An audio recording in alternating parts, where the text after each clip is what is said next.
I've been asked to speak briefly about whakapapa. If I could start with these two quotations. One is this. Kaua hei whakahe te whakapapa o ētahi atu, engari I te pāngia tō whānau tūturu whakatia kia mai I te aroha. Never stress nor disapprove another's whakapapa. Only when it concerns your close family, correct them with love. The other quotation is this I read this morning.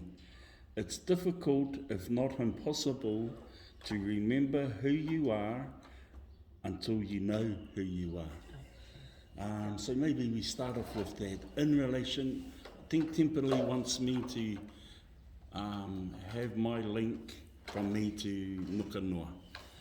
But we might go a little bit further, just for the purpose. So, ka timata I a kahu nunu. Kahu nunu, kahu kura nui, rākai hukuroa. Taiwha, tākaha, hikawera, whatuia piti, nuku Nā nuku noa ko hāhake. Nā hāhake ko tii. Nā tii ko mere kahe, nā mere kahe, ko okero kui, nā okero kui, ko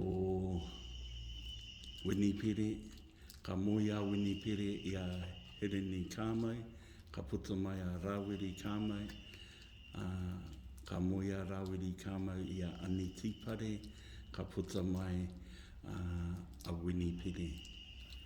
Ka moia winipere I a Horomone Edwards, ka puta mai toku pāpā, maraki Horomone Edwards, nāna koa hau, ko Jerry Edwards tēnei. I don't share the whakapapa to boast, but to give my link to Nukanoa.